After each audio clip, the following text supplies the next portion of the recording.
10 years ago, I had no idea how far this would go. I just knew that something had to be done. Physicians were feeling isolated, overworked, and overlooked, and our voices weren't being heard where they mattered most. At the same time, patients were struggling to keep access to their doctors, especially with insurance companies making decisions that interrupted care.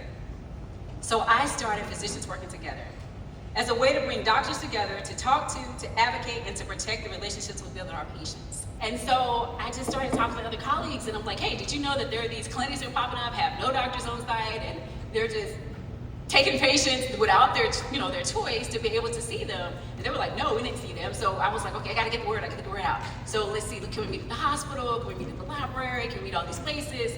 I'm only one person. I was meeting with doctors, and guess what? Every weekend was a different set of doctors because we couldn't get it together. So I was like, what can I do to possibly be able to get us on the same page to be able to get the information out? And somebody was like, well, what about social media? Now, 10 years ago, I'm like, social media? But they said, go ahead and check out Facebook. So we started on Facebook, started with 3 members, and now have approximately 10,000 members internationally. And that is witnessed by the fact that we have, thank you, members in this room, all the way from New York to Texas, Alabama, Georgia, Mississippi. If I didn't shout it, Pennsylvania, if I didn't shout your state out, please shout it out. So just to let you know that the impact of social media and having a mission is extremely important. Physicians working together. And so we started the Facebook group, and then we started having events outside of the group. So we had healthcare town halls in here in communities. We even went to DC, and we pushed back on policies that didn't put patients first. And from these conversations, it became clear that the power of connection could do more than we ever imagined.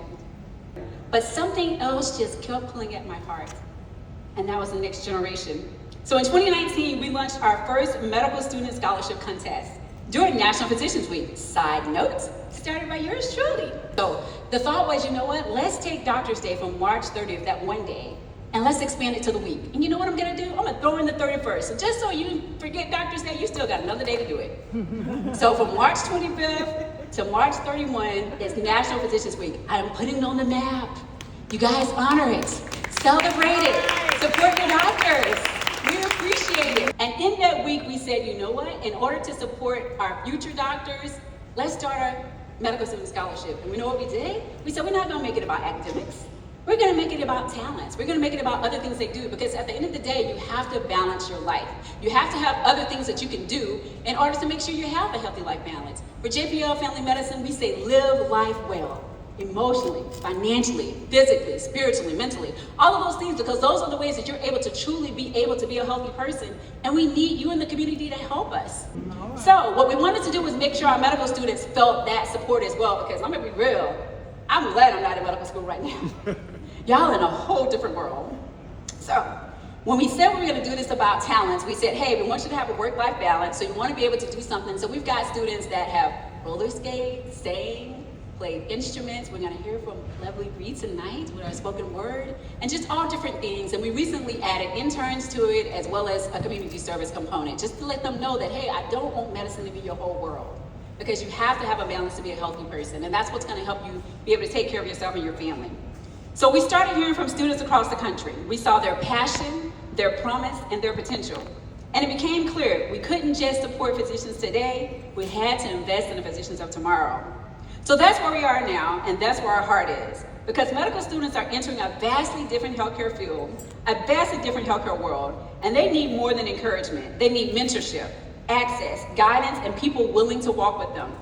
They're bringing fresh ideas, and we're bringing lived experience. And when you put that together, it's magic. And that's how you shape the future of medicine. So tonight, as we gather at the MED Gala, we're celebrating 2 incredible milestones: 10 years of physicians working together, and our 10th Medical Student Scholarship Award. That's 10 students, thank you, whose lives we have been impacted, 10 futures we've had the privilege to pour into, and we're just getting started. So to everyone who has walked this road with us, thank you, thank you, thank you. To every physician who's spoken up, stood strong, or kept going, thank you. And to our students, we see you. We believe in you, and we're standing with you. This is our legacy, this is our calling, and the best is still ahead. Thank you so much.